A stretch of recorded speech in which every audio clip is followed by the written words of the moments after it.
Welcome, everyone. My name is Jessica Rhodes. I'm the founder of Interview Connections, and I'm so excited to be here with you today to teach you with my guests all about how to promote your book on podcasts. When you're writing a book, when you're launching a book, or maybe you've had a book for years, you know you need to continue to sell it. And I fully want to acknowledge that writing a book is like, I hear it's like birthing a baby. There's a lot that goes into it. And whenever I talk to authors who have a book coming out, they're like, I'm writing it, I'm going through editing, and we just pushed the launch. Like, it's so much. So I first want to be really present to, if you have written a book, if you're writing one, I want to fully acknowledge the work that it takes to do that. You have put your heart and soul into a legacy piece, into literally a book that you are going to be able to hold and show your family and show your friends and send to your clients and send to your leads. It's so amazing. And oftentimes authors, they put all that work in and then they're like, and now I have to sell it. I have to promote it. And it's like, we got you. And we get this question all the time at Interview Connections. People come to us and they're like, I need to promote my book. And I hear podcasts are the way to do that. How do I do that? So felt called to put together this live stream. I called up some of my favorite clients who are best-selling authors who have had success promoting their books on podcasts. And I said, will you come and help teach our audience? So first up, we have an amazing guest expert. Adriana Monique Alvarez is a USA Today best-selling author. She has an incredible company that helps authors. So Adriana, welcome. Will you please introduce yourself to our viewers here today? Hi, Jessica. Thank you so much for having me. Well, as you said, I have my own publishing company. We help others start their own publishing company, and we find creative ways to get stories out into the world. And we have decided to focus on entrepreneur stories. There's a lot of different kinds of writers and stories to get out there. I work with those entrepreneurs who know their expertise, their background, their experience, and not just in the field that they're in, but their life in general is what's going to connect them to their dream clients. And I want to go back and say, I totally agree. If you have written a book, you have done what most people cannot do. I will say that. And every time I talk to an author, that they're usually undermining themselves. It's true. Very few people can take the time, the energy, have the discipline to organize it, go through all the steps, invest the money, and do all of it. So I've been published about 17 times myself. Every single time is a challenge. It never is easy, or you don't just dial it in. So I want to say that that's really big. And number two, because you're one of the few people who've done it, make sure that you keep talking about it.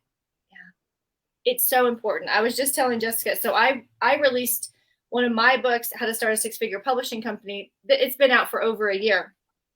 It still sells copies, and it still sells our publishing course, and it just happened over the weekend. So it's a perfect example. And Jess, as you feel fit, I want to, share how this all works. Share the story. Absolutely. So the first thing that I would say is, if you're considering writing a book or you're in the middle of it, I want to just throw in a couple of things that might help you. I want you to check out how thick this book is. It's not thick at all. Right?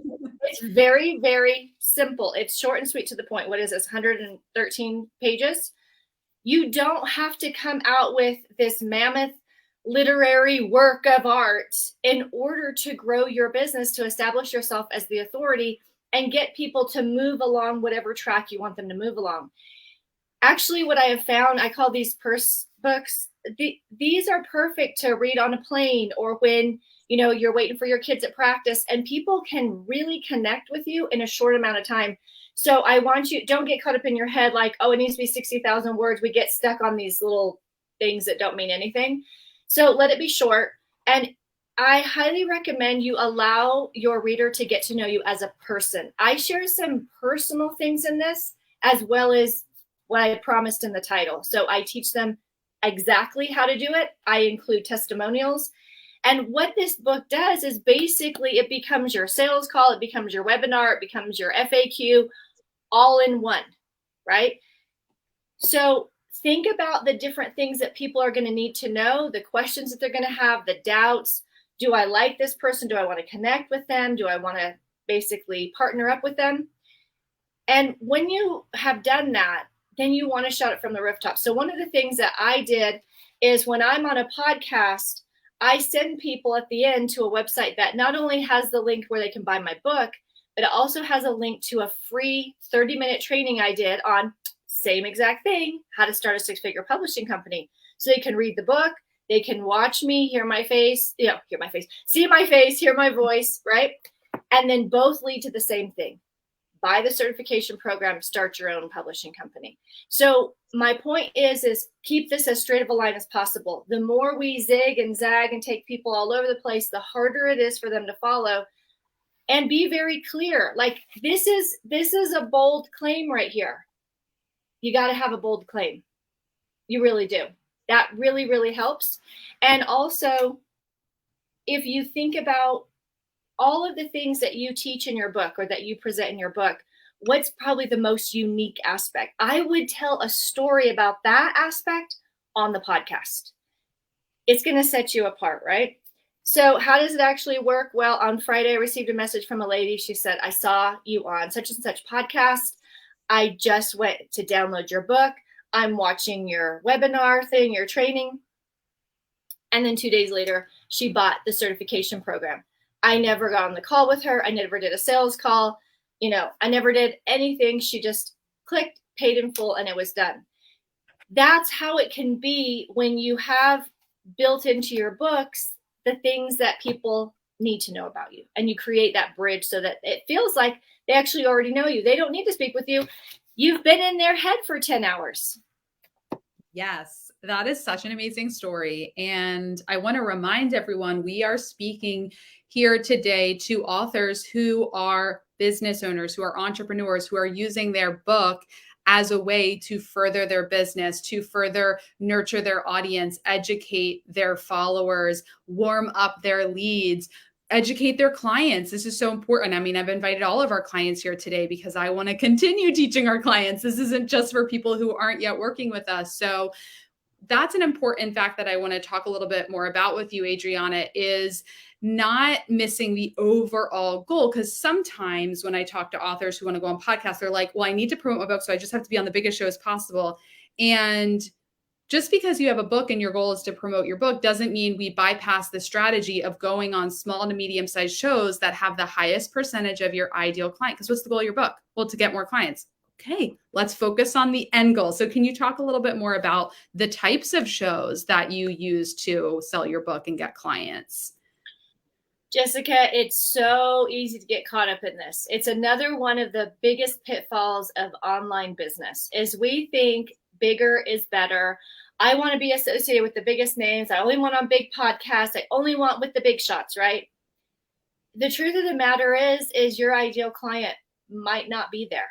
And while it's like a great ego boost, I can go on social media and be like, I was on this podcast, right? It doesn't necessarily lead to anything. And I think that's the thing that we have to start saying. It looks good. It might not give you what you want. So I think it's really clear, like you said, what do you actually want? If you need an ego boost, go find a different way. Yeah. Get a dog. That dog will love you morning, noon, and night. I'll tell you that.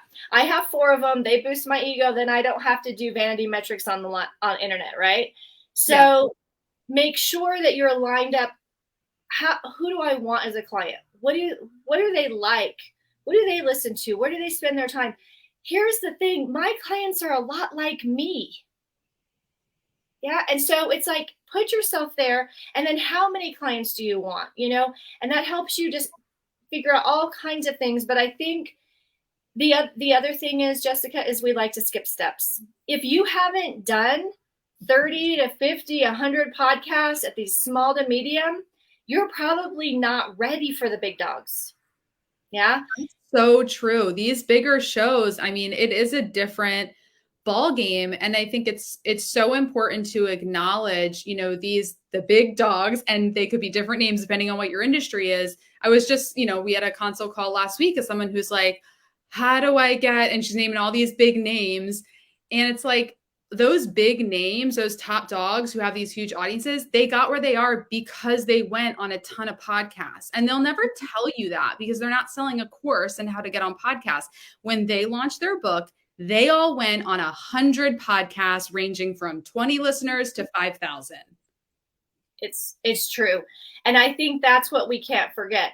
I will tell you, I've been on small podcasts. I've been on entrepreneurs podcasts. I've been on Inks podcasts. Here's the other thing that I'll tell you. The smaller podcasts, they care more about you. They really do. 100%. I have built incredible relationships with the podcast hosts of smaller to medium podcasts. The big dogs, this is another thing that we often don't talk about. They're usually incredibly short. They're very like rapid fire. They'll interrupt you. They actually have their own agenda more than they care about your agenda.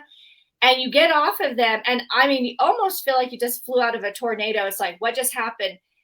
You have to be prepared for that. So go through the steps. Trust me, it'll help you refine your story. It'll help you work out any kinks. That's the other thing. Do you want to take something that it works in theory and then go straight to the huge podcast? Or do you want to test it out on these smaller ones so you can see how do people actually move through this process? Is it working in actuality like I thought it would on paper? It's really, really important to work through these. And I will say this too. This is a big one. Allow yourself to go through the highs and lows of small to medium podcasts before you get to the big ones, because I will tell you the more you're out there, the more criticism you will receive. Okay, so I want to give you a couple real life examples.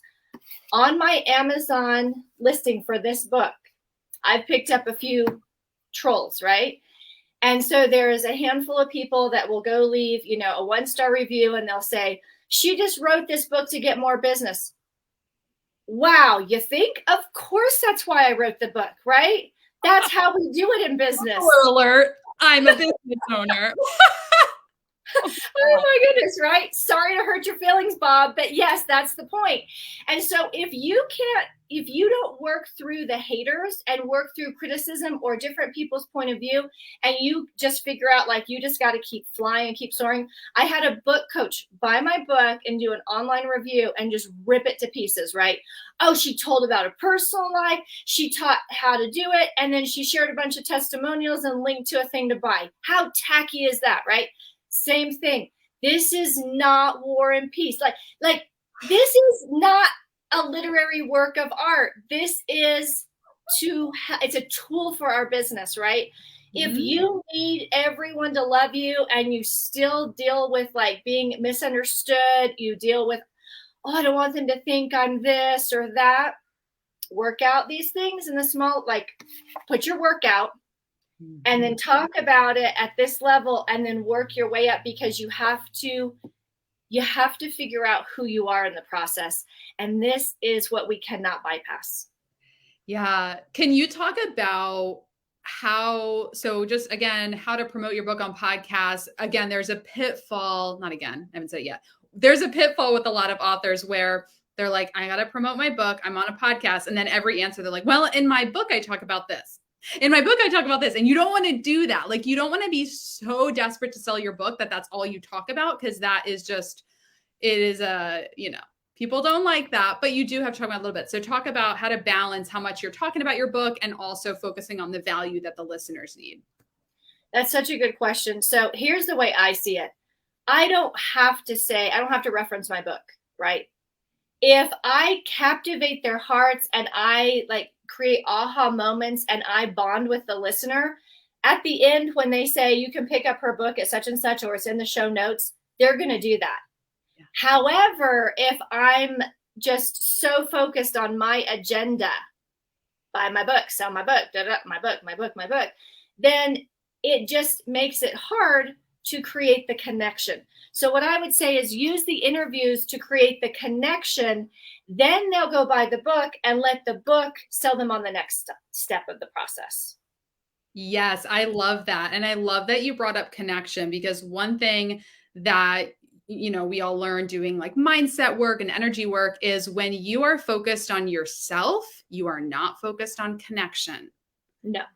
So if you're focused on yourself, you got to sell your book, how are you going to get more people buy your book? You are not at all focused on connecting with the listener. You're not focused on, it's literally impossible. If you're focusing on yourself, you can't focus on connection. Got to focus on connection first.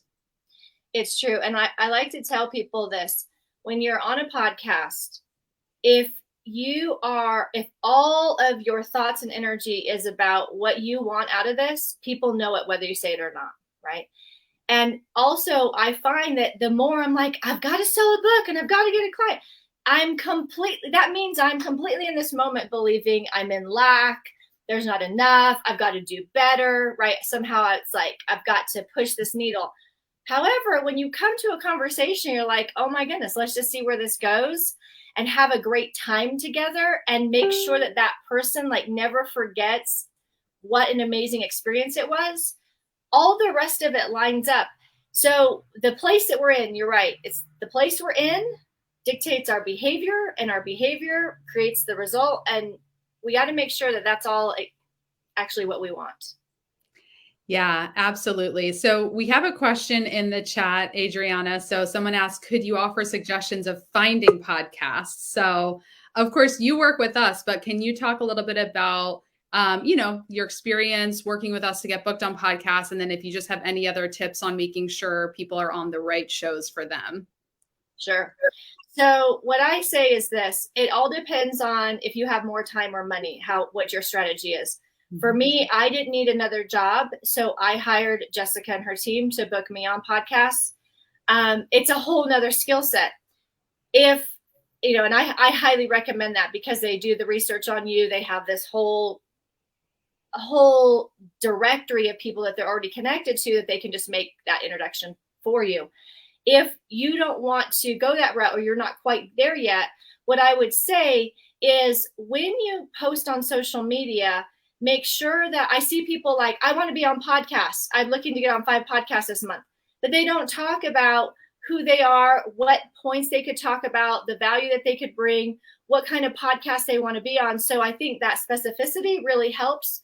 And make sure that you include in that type of post, make sure to include at least one of your core values, because that's probably what people will connect to even more than what you do in your business.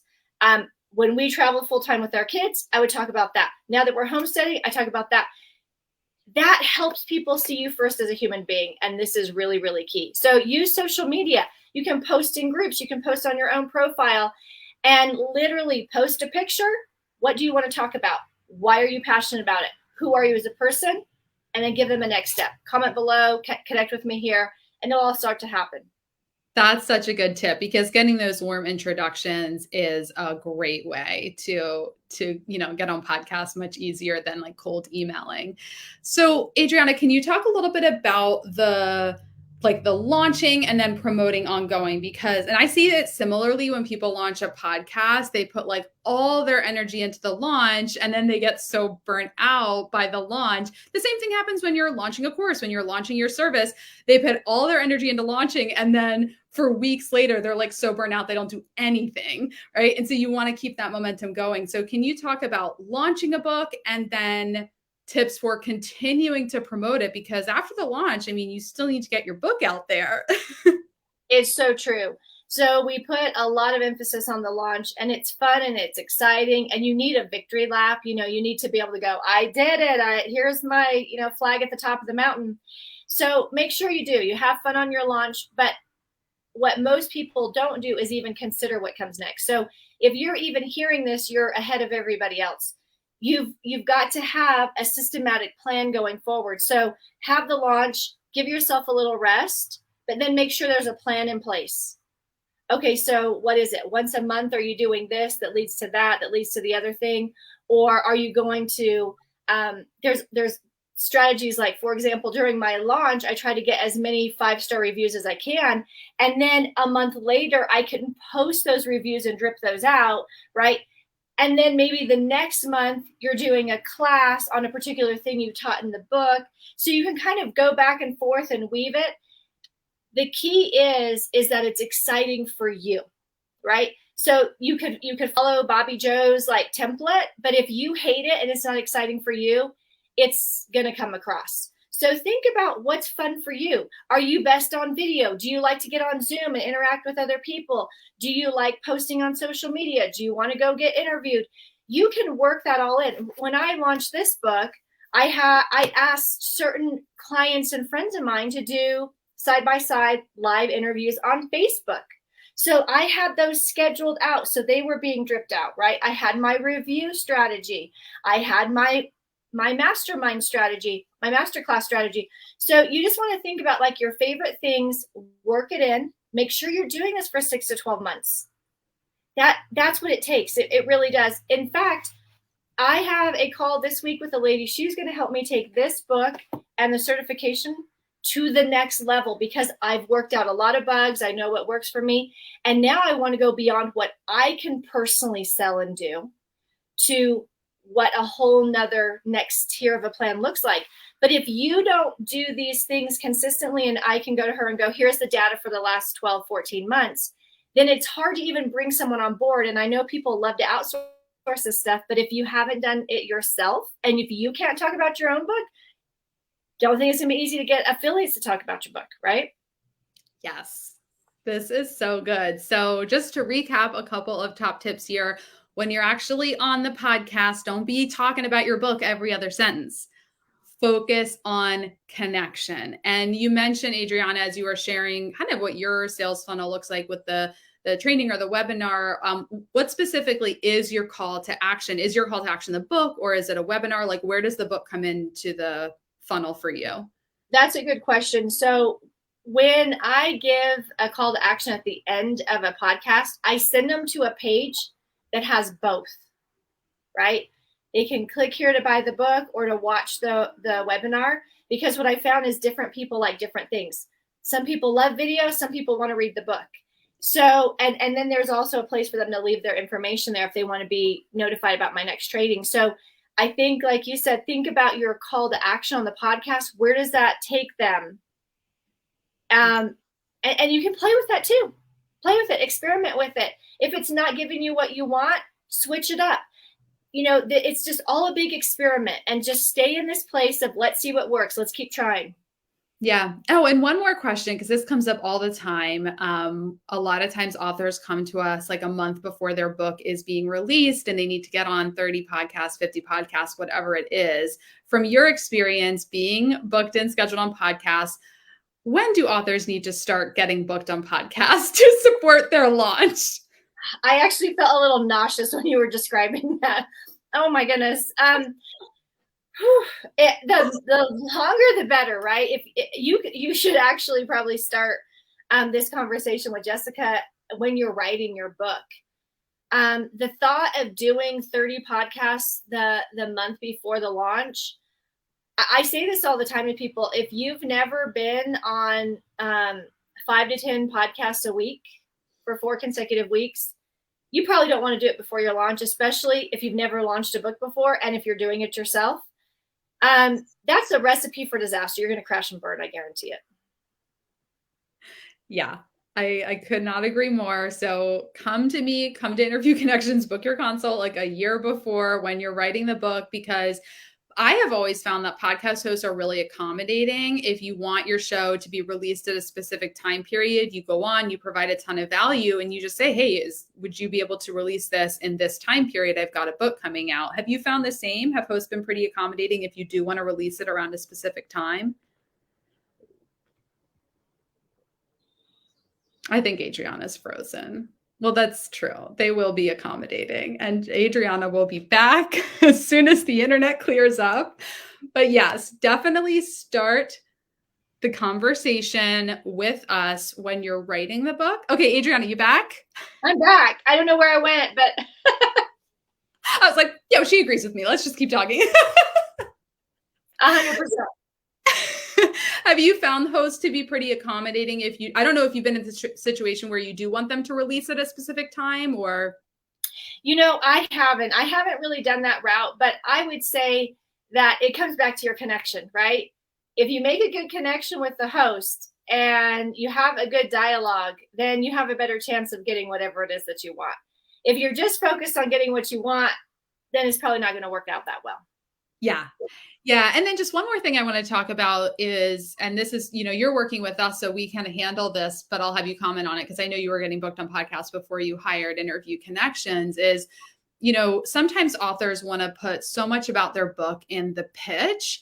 And I always advise sort of against that because, again, it goes back to the connection. You don't want to be coming to a host who you want to interview you to help you promote the book to be like, I have this book coming out. So we always advise our clients, we're going to focus more on what you can teach their listeners. And of course, that value is going to be in your book too. It'll be a natural setup for you to talk about your book, but we're not going to blast your book in the pitch because it just comes across a little bit too, promotional. Can you comment on that at all?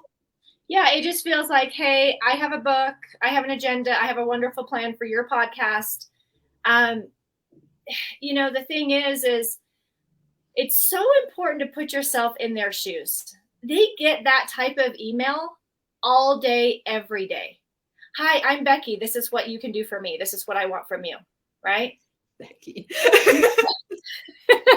Good old Sorry, Becky. Listening. Exactly.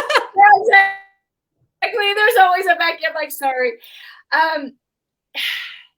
This is true across the board. It's like, if you can go, hey, I really appreciate your podcast. This is what I could offer to your listeners. Here's how they will be inspired, how they'll be better, what they could learn. They care about their listeners first and foremost, as they should. What can you do for their listeners? Focus on that and everything else works out. Yes. Amazing. So many tips. Everyone watching, don't go anywhere because we still have lots of speakers coming. Adriana, of course, this is so meta because I always talk to people about their call to action, but where can our viewers here connect with you? You obviously are such an expert building a publishing business, writing so many books. Where can folks find you online? Absolutely. Well, you can go to my full name, AdrianaMoniqueAlvarez.com. If you're watching this on Facebook, connect with me right here on Facebook. I love connecting on social media, and because I like seeing what your life is, not just what your business is. So let's start there. Yeah. And go get Adriana's book because her strategy works. People hear her on podcasts, they get her book, they sign up for her program. And I think literally learning from people by what they're doing that's working is the best way to learn. So go get Adriana's book, experience the sales funnel that is getting her clients because you can learn a lot from it. So go get her book. Thank you so much, Adriana. We'll talk to you soon. Thank you. Bye. Bye. Okay, we have got so many speakers coming up. We are going to bring on some Interview Connections team members to just talk a little bit more about that experience of being on podcasts. So let me bring on Gabby and Britt. Awesome. All right. I know the banner's being covered up. We're going to go with it. Okay. So we have Gabby and Britt, who are two of our client coaches. So what they do at Interview Connections is they coach our clients through this experience of being on podcasts. So all these tips that Adriana and I were just sharing with you, it might feel like, oh my God, that's a lot to know. But when you work with Interview Connections, you have one-on-one calls with a client coach who's going to make sure that you're reminded about this stuff. We're supporting you. And just as I said at the beginning of this, there's a lot. Like when you write a book, we really acknowledge that's a lot for you to put out that work. And that's why it's so important to have somebody that's there, like holding your hand, like rooting you on. So I'll start with Gabby right there at the top. So Gabby, can you talk about what is the experience for an author, an entrepreneur with a book who comes to us to get on podcasts? What can they expect from the experience working with us? Yeah, so I actually have a few clients who are in the process of writing and publishing a book right now. And so I really love, like Adriana was saying, when they come to us during that process, they can really start to get used to talking about their book on podcasts, get ready to promote it. And then when it's ready to actually have that launch, they have people kind of ready to buy it. They have already an audience waiting for them to release it. So I really like that experience. And we can also start to talk about, who are these people that are going to be reading that book? How can we find them? Who's going to benefit the most from reading it? And that's where we come in. What shows are they listening to? And how can we get you in front of them?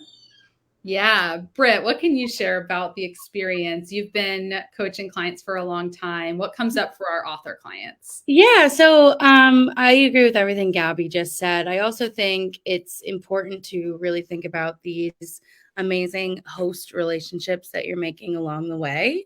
If nothing else, then these hosts are happy to invite you back, around the same time that your book is launching, which is really cool. Plus, if you sign up with us, you're put in front of a number of hosts. Let's say you go for our 48 booking package. That's 48 people who are, you're having face-to-face conversations with, and that's not even including their audience, which are great fits for you anyway. So it's just kind of amazing, like the kind of networking and relationships that you can foster with these hosts, especially when it comes to promoting your book. Yeah, so we have our next speaker in the wing. I see her getting set up. It looks like we got some outdoor vibes coming. So Nikki, we'll bring you on in just a second. So Britt, I'm going to remove you first so we can see the banner here. And go to interviewconnections.com/contact to book a consultation call, schedule a call with us to talk more about your book, what your goals are, and we can see if working with Interview Connections is the right fit for you. So we'll see you later, Gabby. All right, we're going to bring our next speaker up. Hay House author, Nikki Nash. Hey, Nikki. Hey, Jess, how are you?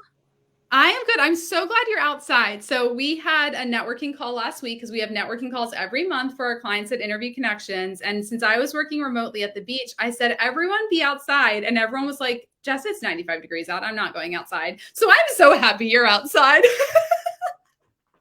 I'm outside. It's not 95 degrees right now. It's a slightly cooler day, which is nice. Yeah, same here. Actually, no, it's very hot here. But anyway, it's very nice. So Nikki Nash is a Hay House bestselling author, I think.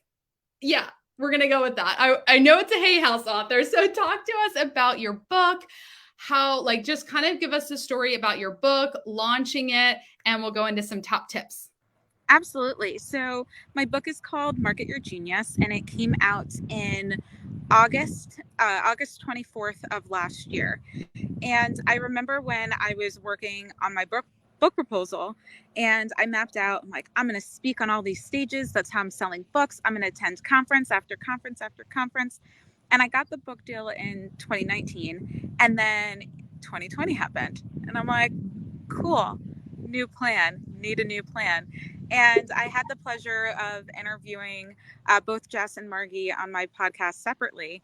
And I was like, you know what? I'm going to use podcast guesting as my method for driving book sales.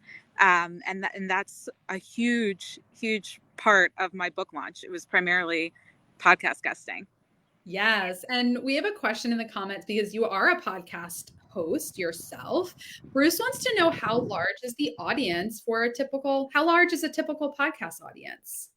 That is a great question. It's funny because it varies. I would say that on average, a lot of podcasts that are probably in the medium size range or like small to medium probably have a couple hundred listeners, right? Mm-hmm. And then you have smaller podcasts that maybe are growing and they're starting off at, 50, 60, 70 listeners that are like consistent, solid listeners. I mean, you'll have episodes that will get a lot more, but I'm talking about the loyalists.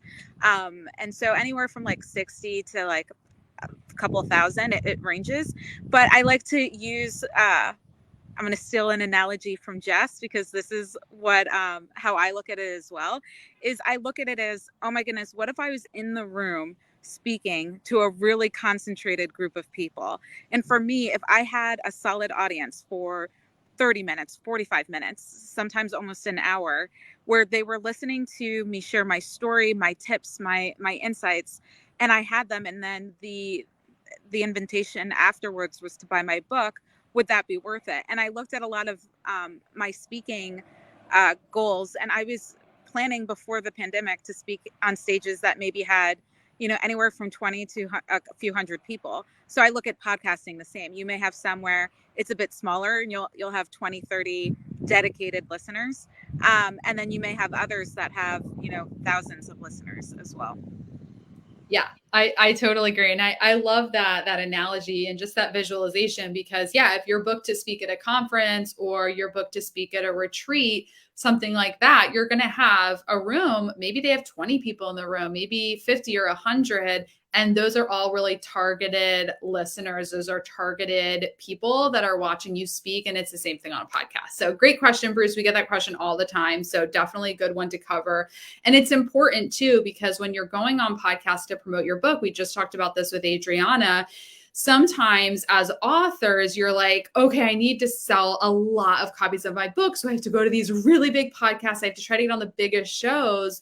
But it's actually more about going on a lot of really targeted shows. Can you talk about, Nikki, the quantity of how many shows you're going on, both when you were launching the book a year ago and now just ongoing? Because the promotion doesn't stop after the launch, right? You still want to promote the book. Absolutely. And I'm sorry, guys, I thought sitting on the ground was a good idea. And there are like a bunch of little red ants and something just crawled on me. So I'm going to stand.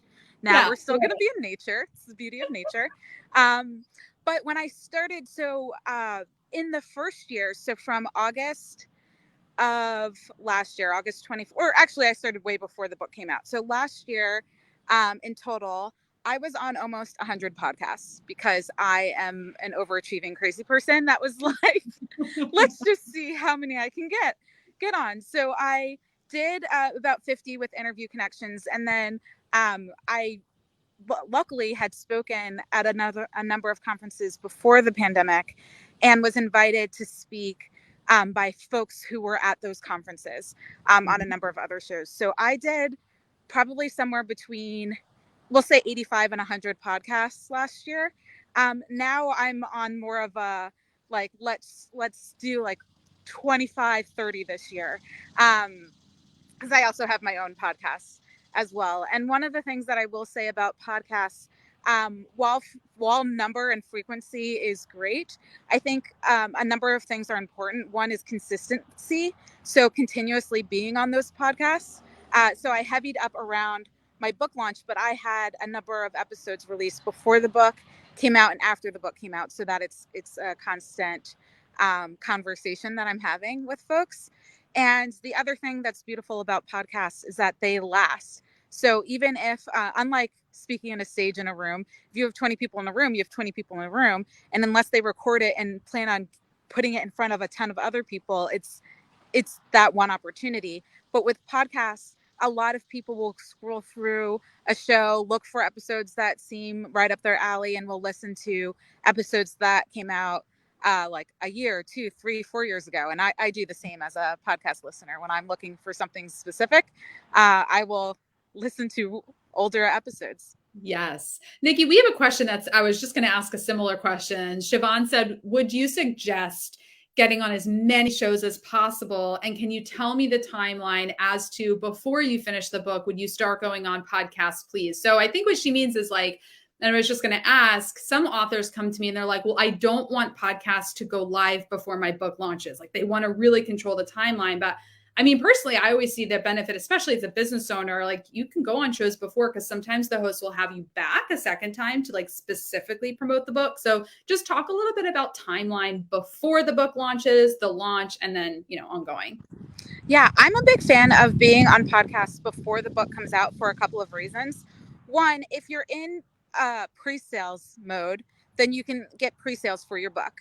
And if you're not in pre-sales mode, like let's say you know that you're not going to do pre-sales at the time that you're thinking about being on podcasts, then you have this amazing opportunity to provide something of value for free to people and get them on your list. So some sort of lead magnet, or if you've, what I did early on, I had a draft of my first chapter. It's not even the chapter that I gave ended up not being my first chapter. It is in the book, but I changed it. It was edited, but I gave it away for free to give people a little taste of what they could get when the book came out. And I think those things allow you to build an audience of people who are really excited and ready for your book when it comes out.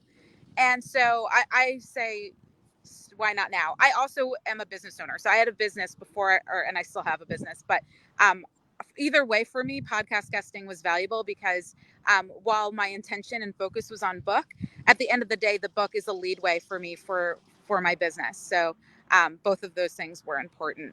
In terms of quantity of podcasts, because I believe that was also part of the question, I am much more interested in being in front of the right people than being just kind of like, I guess, the spray and pray approach. Like, I'm in front of everyone and hope that the right people listen. So yes, I do believe more podcasts help, but I would encourage you to also be strategic about the shows that you're on. And again, it doesn't need to be the biggest shows. It just needs to be the right audience. So, and to be honest, I learned more and more how to refine that the more shows I was on. So it helped me to get started being on podcasts, because then I started noticing, these are the types of hosts I vibe with and get the best episodes out of. Oh, these are, I know more who's listening and who's responding. And so these are the types of shows that I'd like to be on. And so you can make those edits as you go along. Yeah. Siobhan also asked, like, yeah, so would 3 months in advance work? So I think, I mean, kind of what we're talking about here is like, now, why not now, right? If the book is coming out in 3 months, yeah, start now. If it's coming out in 6 months, yeah, start now. You know, there's also a lead up time. So I want you to speak to this both as an Interview Connections client, because you can speak to the timing of like when we book you on a show to when it actually gets scheduled and airs, but also as a podcast host, you're recording your own episodes. Can you just talk about the lead up time of interviews ultimately going live? Yes. So I would say start now for a number of reasons. One, it does take, it could take anywhere from 2 to 4 months for you to get booked on a show.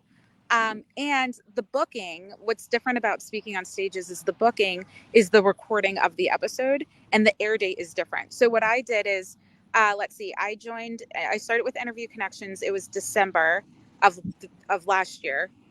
Is that right? December of 2020, December of the year before. I was like, that cannot be right. That would have been after the book came out. So December of 2020, my book wasn't coming out until August of 2021.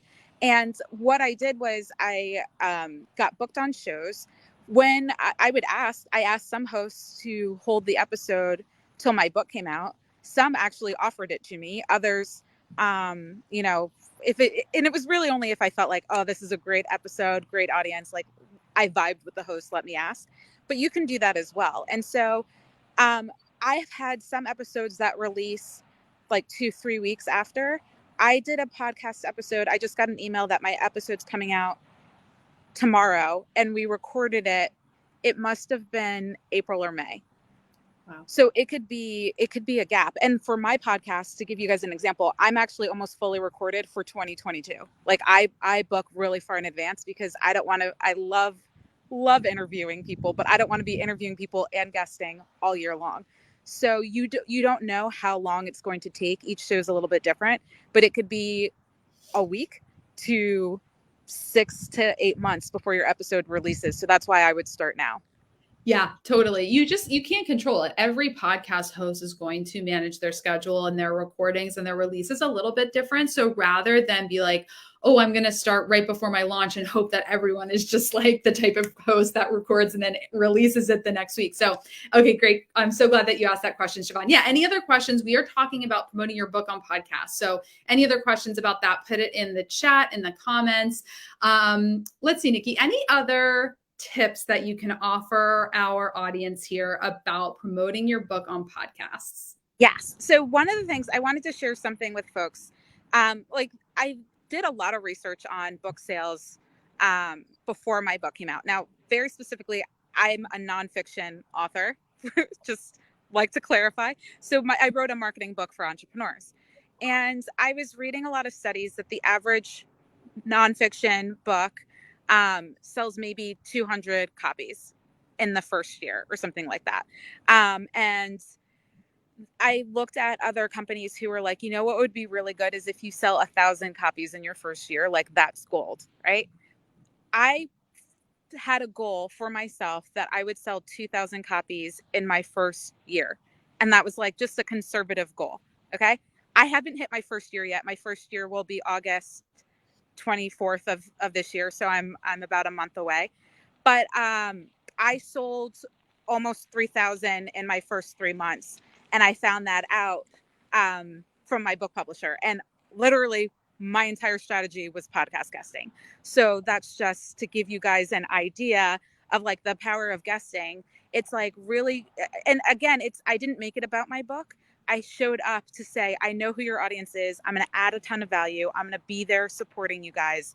And then at the end, when a host is like, hey, where should we send people? They'll mention the book a lot of times, or I'll mention the book. So it wasn't a hard selling episode over and over and over again. Ooh, that was good. I love that. What a great example. So a couple things. Nikki basically blew past her year goal in the first 3 months.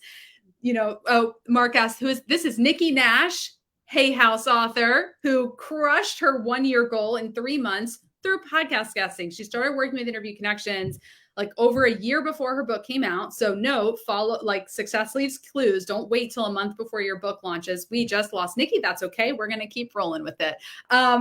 So, start now. Why not now? There's no reason to wait right up until you're on the back of your book launch to start getting on podcasts.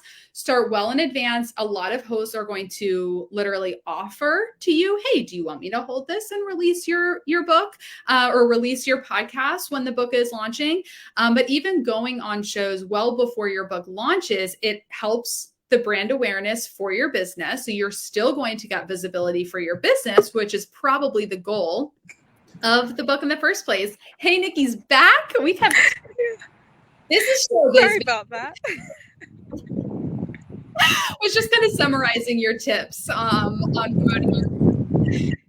So I want you, Nikki, because you are a traditionally published author. A lot of entrepreneurs self-publish, which is totally fine. You have the experience of working with Hay House. And how was the experience?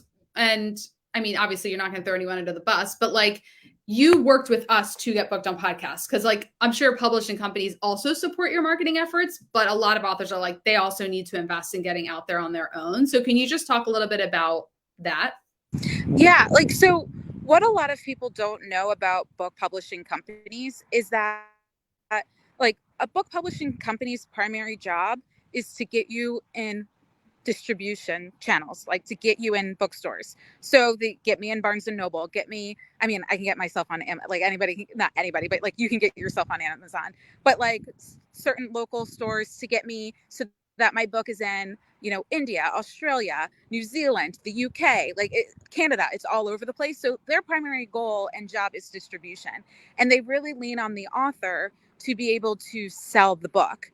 And so I went into this going as if I was self-publishing my book. And so that's why I decided to work with Interview Connections and to lean heavily on interviewing, because I knew that was going to be like a big part of my book having success, was to lean on marketing it myself.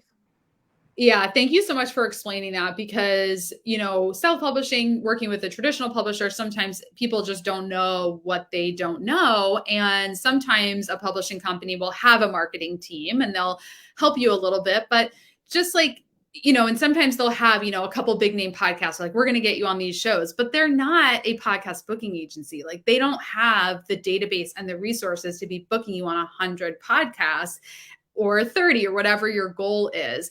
So as an author, you do need to be responsible for that. And also what I've learned just from, friends getting their books published, the publishing company wants to know how big your list is. Like, did that play a role in you getting a publishing deal, is showing that you have a list and you have a marketing strategy?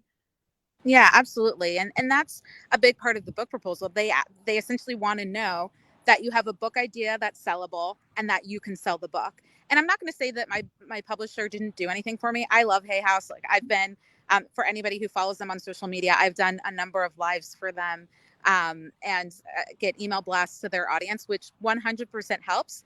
But I also know that the long-term sales of my book and the bulk of the promotion happens with me. Like case in point, I got an email last week that my book was going to be included in $1.99 ebook sale. And they're like, we would love it if you can support this and share it with your audience. And I'm like, yes, because you need me to market it. 100% get it. They're getting it out there. They're getting it distributed. They're getting it showcased to their audience. But it's my job to do the same.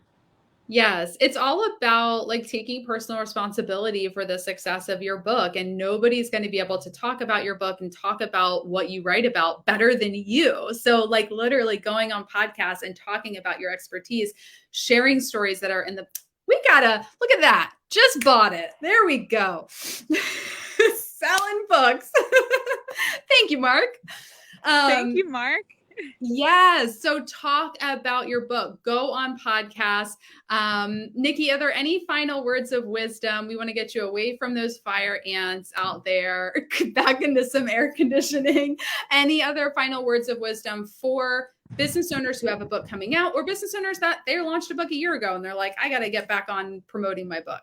Absolutely. Like you, for anybody that is a current or aspiring author, you will have your book forever. There is always a beautiful time to market it. And I really believe that podcasting is, if not the best way, in my top 3 of doing it. I think it's my best way because it allows you to really show up, be yourself, have fun with hosts, and people who read your book really feel like they get to know you, and it makes them more excited about purchasing it. Yeah. So where can everyone get your book, Nikki? Yeah, so it's available on Amazon, at Barnes & Noble. If you connect with me on Instagram, you can, I'm at Nikki Nash Official, and I have a link in my bio there too. Oh, Mark just said, what are your other 2 ways? Did you list one? My other 2 ways out of my top 3, let's see. They're all actually very similarly tied. It would be like doing interviews like this that are live, that aren't technically podcasts. So I went live on Hay House's website and things like that. So that's a number 2 way. And then my 3rd way, now that it's back up and running, is speaking on stages or teaching workshops in other people's communities. So they're all in a similar arena. Yes, I love that. And those other 2 ways, like you can get those opportunities from podcast guesting. I just want to point that out. Like I'm going to co-sign that. I've been invited on a number of summits and different things like that, invited to speak in people's communities because I was a guest on the podcast. And I would say that, I went into this going, I want to be on podcasts, market my business, market the book, etc. But the best thing I got out of it was relationships that I have with the hosts. So I've been invited back to shows. I've been invited to participate in other things. I've been recommended by hosts to other things because of podcast guesting. Yeah, it's so great. And what is the name of the book? Market Your Genius by Nikki Nash, Nikki, Nikki Nash. Connect with her on social media. Thank you so much, Nikki. This was so amazing. So incredible tip. So we're going to let you go. I'm going to bring Gabby on, and we're going to talk a little bit more about how to use podcast guesting to promote your book. Bye, Nikki. Bye. Gabby is back. So that was amazing. Yeah, Nikki is a star. Yes. She definitely is. I love that she talked about like really starting that podcast guesting journey, like working with Interview Connections. She did the right thing by signing up with us like a year almost like before her book came out, because it just gives plenty of time to ramp up, to get booked on podcasts. So can you talk, Gabby, and we're like refining and just improving what that experience looks like. I'm going to bring Britt back on too. Talk a little bit about, both of you, what does the ramp up time look like? Because let's say we have authors here, they're like, oh, I'm in perfect shape. My book comes out in, February, March, like I've got plenty of time. And then we probably have authors here who their book comes out in 3 months and they're like, okay, I know I should have started a year ago, but here we are. What does that intake process, the onboarding process look like when you come to Interview Connections? Yeah. Britt. Oh, I'm going to unmute Britt. There you go. I'll go if that's cool, Gab. Yeah. So we are constantly tweaking and refining our intake process to make it as quick and as valuable for our clients, which is really fun and really cool. Especially, for authors who maybe are just coming to the realization that they really need to do this. We usually like to strive to get our intake done and our discovery process, as we like to call it, all set in just under 2 weeks, if possible. That does take a lot of communication efforts from our end and from your end. But as long as we're constantly talking and communicating our needs to each other, it's a really quick process. And we get to know you on a really deep level. We have deep discussions about your target audience, the type of people that you want to look at the book, the type of people who you want to read the book. So it's really great. And it's always getting streamlined and, tweaked and stuff to make it even better, which is really cool. Yeah, our goal is to get you out there on podcasts as quick as possible and also know what we need to know to be able to get you on the right shows. So I want to invite you, go to interviewconnections.com/get-started. That's where you can see a lot of details about our services, how it works, read a little bit more about us. You can also see a beautiful photo of our team from our Pride picnic day. So go to that link right now to just fill out a quick form and get on a consultation call. And the other thing when you're working with your client coach is you're learning about what's working for our other clients. So Britt and Gabby and our other client coaches, they're working with lots of other clients who have books. So we're showcasing many authors here today that we book on podcasts. And, Britt, Gabby, John, they're all talking to lots of clients. So they can say, this is what's working for this author. Gabby, can you talk a little bit about that? How, when a client is on their coaching call with you, how you can help them with the strategy?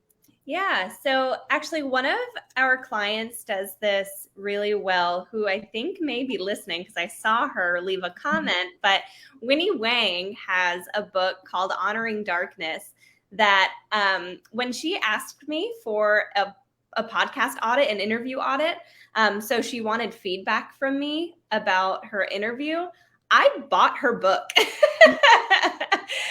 because of how she really honed her credibility and her expertise. It made me want to learn more about her and her her expertise, her field, her approach to wellness. So I gave in to her call to action, which was go buy her book. And I think that's really what works for her. And I think a lot of different authors and clients of ours can attest to that too. When you position yourself well and you are speaking with confidence and clarity, the audience is going to want to learn more about you and what you have to say. So that's my advice really, is to talk candidly about what you know best and what would make people want to learn more about you. Yeah, absolutely. Britt, do you want to add anything about the coaching calls? Well, the coaching calls are really fun. It's great for us as client coaches to really get to know our clients on such a deeper level, and those built-in kind of regular check-ins, with one another, really just kind of sets us both up for success. Like Gabby mentioned, there's interview audits that we do with our clients. And for me, that's one of my favorite parts, is because I really just love to listen to our clients kind of in their element. They come in and we all kind of know that they're going to be really good at this because they're obviously very passionate about what they do and everything like that. But to actually see it and witness it and learn things from our clients is truly the coolest. So, that's all I'll say right now. I mean, the coaching calls have so much value, just for us too, Yeah. So it's a wonderful thing.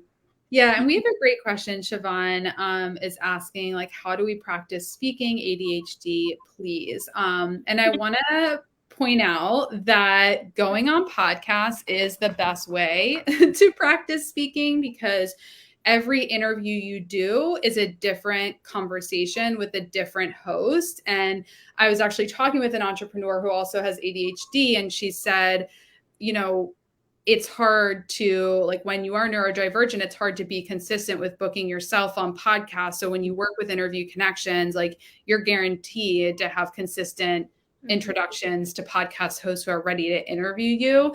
So if you know that, like, you have ADHD and it's hard for you to personally be consistent with getting booked and putting yourself into a situation where you're talking about your book, where you're speaking, working with our team is going to help you with that. Do you, Britt or Gabby, do you want to add anything about, like, that? Yeah, I would say, I agree with Jess wholeheartedly. Like, these shows are, it's, opportunities for you to hone your messaging, to kind of figure out what feels good, what feels doesn't, the kind of questions that you feel like you're really comfortable with. One piece of advice that I always give my clients is if they're feeling a little bit nervous about the interviews or anything like that, is to think of some times that you've been able to help your clients. Think of the success that you've coached your own clients through, and tell those stories, because that is like a great conversation starter. So even if you feel like, oh, I don't know what questions they're going to ask me, I'm so nervous, like, as long as you have a couple of like real life client success stories like in your Rolodex, you'll be fine. Because every kind of question that you're asked, you can kind of bring it back to how you've been able to help your clients and all the good that you do in the world. So just, remember that. That's my piece of advice. Yeah. And just to go off of that, we also have monthly networking calls, which is a super opportunity for you to get to practice your like 60-second commercial, as Adriana coined it, I think. Getting to talk about your business to a group of people and start honing that messaging really quickly. And there are also opportunities with hosts to kind of talk briefly beforehand, whether that's in a pre-call or just in the green room beforehand, asking them what would give your audience the most benefit? What do they want to hear? And this can kind of help you have a pool of stories, examples, topics to talk about. And that's also where your one sheet comes into play. So we really do try to set you up for the most success, and your coaches can help you through guiding those pre-call conversations so that you are well equipped to go on an interview. Yeah.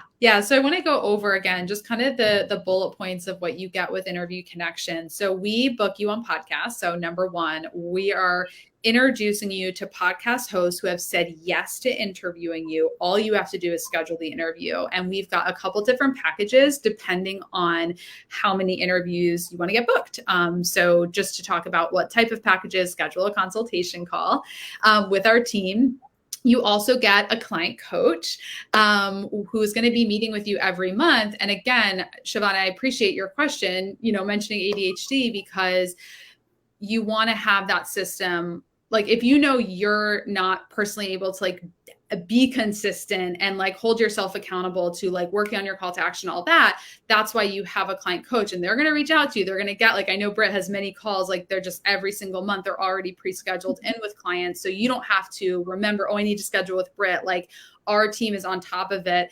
And we've had clients that will sign up with us, and then they're kind of like digging in their heels and they're like, I'm not ready to go on podcasts. Like, I need my one sheet better. And we don't just like ignore you. We're reaching out. We're like, what do you need? Like, how can I support you? Do you need a breakthrough call with Jess? Like, what's holding you back? So we're really there to hold your hand and support you. We're very, we educate our team a lot on like what's coming up emotionally and mentally when an entrepreneur gets in this space. Like, we've done nervous system regulation trainings with our team. We're very informed around how to support our clients who are putting themselves out there in visibility, because it can be scary. Like, even if like cognitively you're like, I'm not scared, but like, it's a lot to put yourself out there and to promote your book and go on podcasts. So our team is really there to support you through that process. And we also have monthly networking calls, which I forget if Britt or Gabby brought it up, but that's a great place to be practicing your speaking. And we just had our monthly networking call last week, and we had a client who, is evolving their messaging and evolving their offers, and coming to the networking call and talking it through is a great way to practice, because you don't necessarily want to be like on a podcast being like, oh, I'm just trying to figure out my offer. I haven't quite figured it out yet. But you can do that on a networking call, because it's a safe space with people who are in your same shoes, going on podcasts. And then lastly, I want to say that we also have a membership site. So we essentially have a course for you as well, where we put the recordings for the networking calls. There's so many tips and lessons that we're teaching you, through these Facebook live streams and all of that. And then when you become a client, you're like, well, wait a second, you guys taught me like 50 things. We have them all organized into a membership site by month. So something that you really don't need to remember until you're in like month 5, that's in month 5. So we're supporting you in kind of rationing out the information. So you're not like, just have a fire hose coming to you with like all this information. Manuel Lopez asked, can I work with you guys even if I live out? I don't even know where that buzz came from. That's a great question. Yes. So, and we actually are looking at, conferences that are outside the US right now, because we can work with clients all over, as long as you can work with clients all over. So, our clients work virtually. When you're on a podcast, you're speaking to hosts and listeners who are all over the country, all over the world. So if you're a business coach and you can coach a business owner, whether they're in the US or whether they're in the UK, then you can use podcasts. So Britt and Gabby, I'm going to say goodbye to you for now. I'm going to bring on Matt from the team to talk a little bit more. So I will see you ladies later. Bye. Bye. Hi, Matt. Hello. So I love these live streams because they're like, who are you going to hear from next? You're going to hear Matt Delisle. Matt's been with Interview Connections for many years, since like 2018, I think, or 2019. It all blurs together, but I think you're right. So Matt does a lot of consultation calls, speaking with clients about their book. And so Matt, you meet with a lot of authors, right? So when an author comes to us, you're typically the first person they're meeting with to share about their book, to share about their goals. What are your tips, like having been on the front lines of speaking with authors who are just thinking about using podcast guesting and you've managed our team, you've done pitching and booking. What are your recommendations for the best time for authors to get started with us? Yeah, and I know we've touched on this quite a bit so far, but honestly, there is no bad time. Like, don't overthink it. Don't try and plan a certain number of months out. Don't try and plan out, well, I'm going to build up here. Just start getting out there. One of the biggest benefits we hear is if you've got a book coming out, and we can say even a year from now, you can appear on a podcast now and talk about what you're doing, your idea, yourself, and get people interested. And when you build these relationships with the host, which I know is something Britt has touched on, I know I've heard it touched on a few times, you can get invited back. When your book comes out, that's an extra promotion for you. That's an extra appearance, an extra backlink. So there's just no bad time, because regardless of what time your book's coming out, if it's too early, quote unquote, you can get invited back when it is the right time and when your release is closer. But there's no time too early. If you've even got the idea for your book, talk it up. And then when that book comes out and you touch base with that host, they're going to want you back, and they're going to want to help push the book release for you. So really just don't overthink it and just start getting out there immediately. Absolutely. And one thing Adriana talked about was, start going on podcasts, start engaging with Interview Connections, like when you're writing your book. Mm-hmm. And something we hear from clients a lot is the process of getting interviewed on podcasts really helps you refine your messaging. So Nikki talked about how one of her calls to action was the first chapter of a book. She says it got edited. It was not actually the first chapter. It's in the book. So when you're going on podcasts and when you're being interviewed and when you're actively speaking and talking with hosts, you may find that, I actually want to change the way I say this. So there's so much value in going on podcasts, like when you're even in the writing phase of the book, even before you're like getting it edited and all of that, because you may find that your message gets refined on the podcast. And then you want to go back to your book and say, I actually want to, revise this part a little bit. Yeah. And I mean, I haven't written a book, but I can tell you from school and writing papers, when you read it out loud and you talk about it, you're like, oh, that doesn't sound right, or that didn't come off well, or the host wasn't as receptive to that. But when I put it this way, it really clicked. It's the more you talk out loud and the more you refine, it's just going to refine itself as you move along. Yeah. And I'll say also, if you're watching this and you don't have a book yet, like you haven't even started writing it, but it's a seedling of an idea, and you know that one day you need to have a book and you know that it's something you should do, but maybe you're not a writer and you're like, I don't even know how I would do it, but I know I want a book. What a lot of entrepreneurs do who, like, I love how Adriana was like, this isn't War and Peace. Like, this isn't a literary work of art. Like, if you want to get a book to help promote your business, using podcast interviews that you've done to create the content is super, super smart. You do a bunch of interviews and you can have a really good ghostwriter take, and that is your content. Like, there's nothing wrong with working with a ghostwriter, with working with a copywriter who can take interviews you've done on podcasts and then repurpose that written content that you've created by being on podcasts and turn it into a book.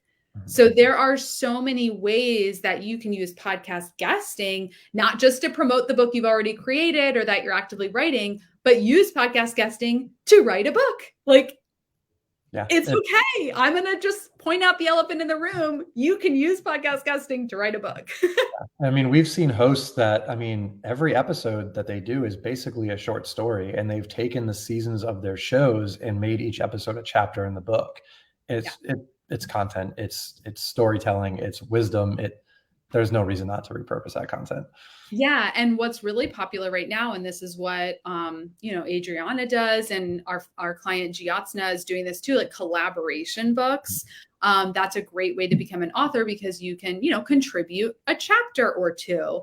I've had podcast hosts who have interviewed me reach out and say, do you want to be in my collaboration book? Like, or they literally take, like you said, Matt, they take a full episode and they repurpose it and they like create the book and put that in.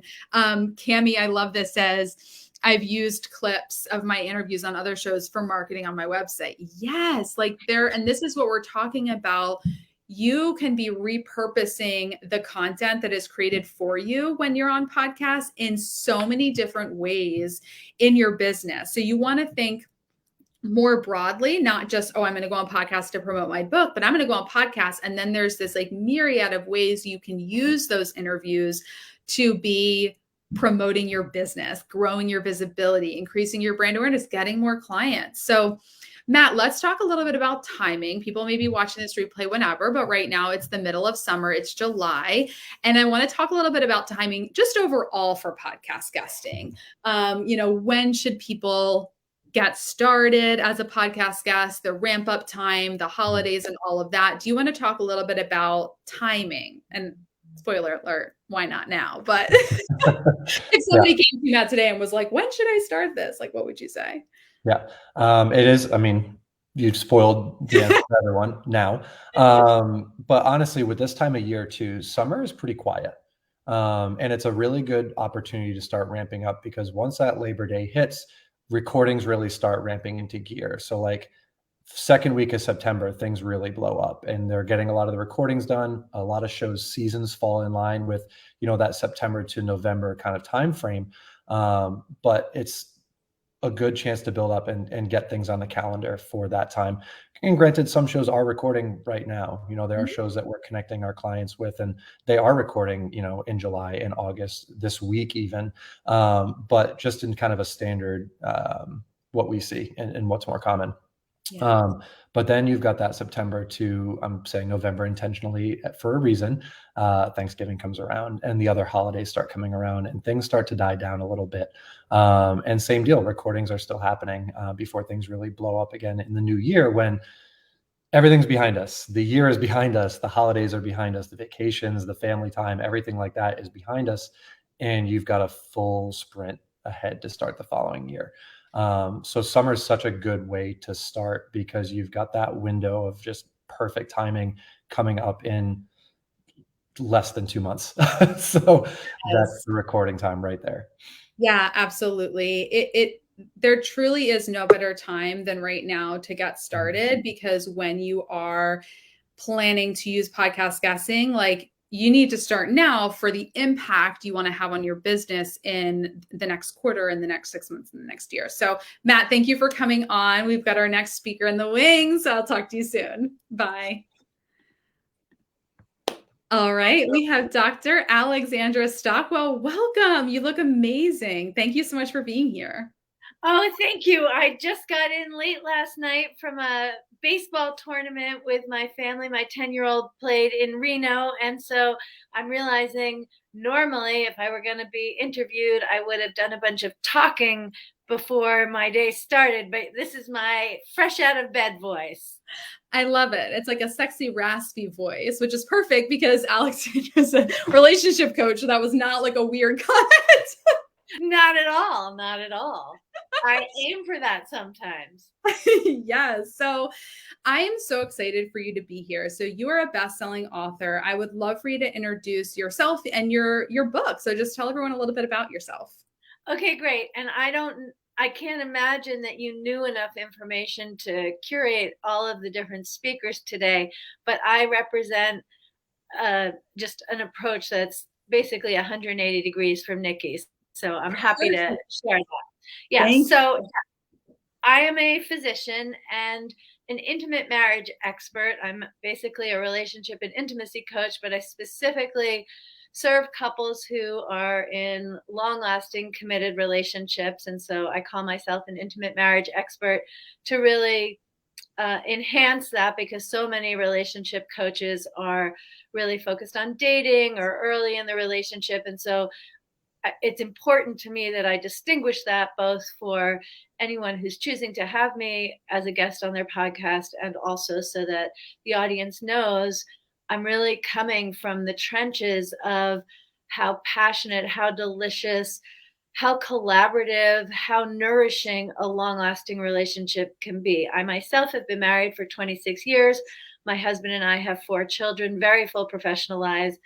And we have a rich, beautiful, sexy marriage. And that's what I want to be talking to people about. And since we're talking about getting on podcast shows, I just want to say right away, my least favorite kind of show is a relationship show, because usually those shows, the host already has their approach, and mine is 100% going to be different. Of course, with a podcast, we expect the story to be different, the particulars of what's being shared, but my approach specifically is different. I'm going to say what that is in a moment. And so I actually have a lot more freedom to be authentic, to go wherever I'm drawn to go, to really respond to sometimes the conscious and intentional and sometimes the unconscious underbelly of a question. And I have so much more freedom not to worry about being polite and like being a good guest when I'm not on a relationship show and the person I'm speaking with, you know, a niche like relationships, that is going to be relevant in every audience.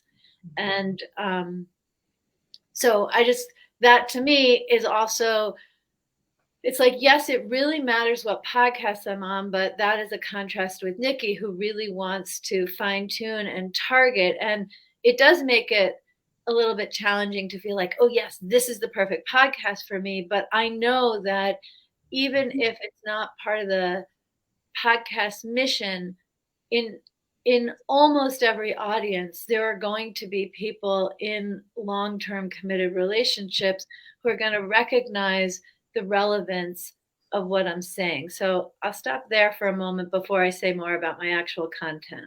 I am so glad that you touched on that. That's such an important perspective to share. And it's something we talk about with our clients and with folks that are thinking about working with us, is that if you're, I mean, like you said, you're an expert in relationships and intimacy and marriage, but those aren't necessarily the types of shows that you want to be on, right? And I love also that you pointed out, when you're in a B2C field, like your target audience is listening to all types of podcasts. You know, there are people in every audience who need help with their intimacy, who need help with their marriage. So that's such an important lesson for folks that are going on podcasts, to keep your mind open to all the types of shows that could be a really good match for you.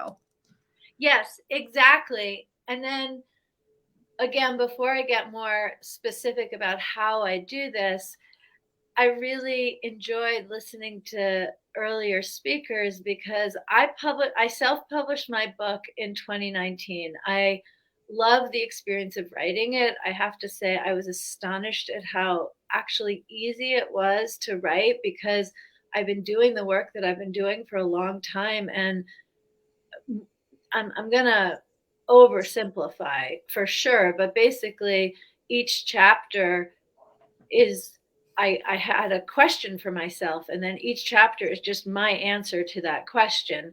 And so it was pretty straightforward to write the book. And I am a reader. I studied philosophy in college. Like, I have a deep respect for books and great books and the ways that books influence how we think and behave and expand our consciousness.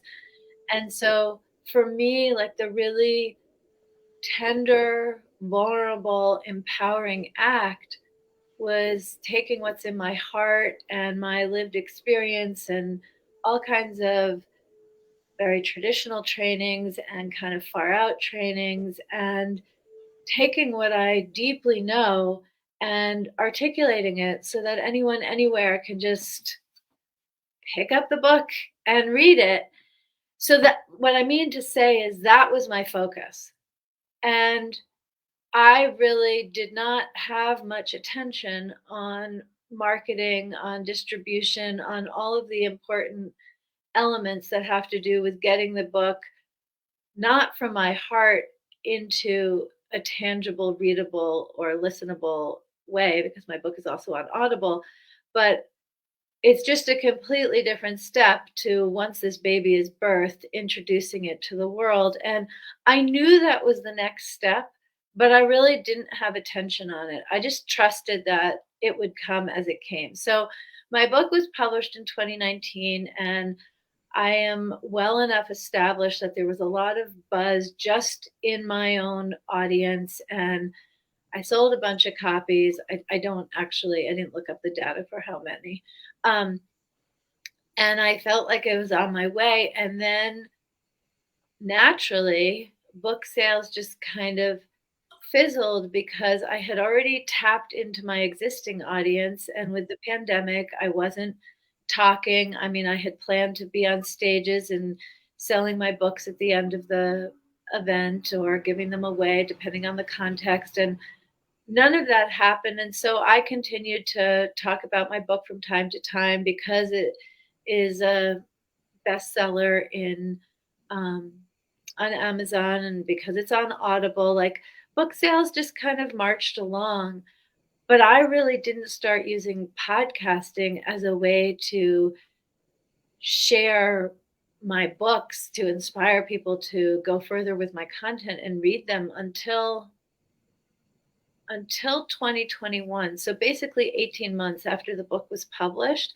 I was on podcasts before because I stopped counting at some point. I've probably been interviewed about 250 times, but I wasn't strategically using my interviews as a way to promote my podcast until I became an Interview Connections client, when it was just so obvious that it made sense to do that. So not only is it never too early, I want to champion the position of it's never too late.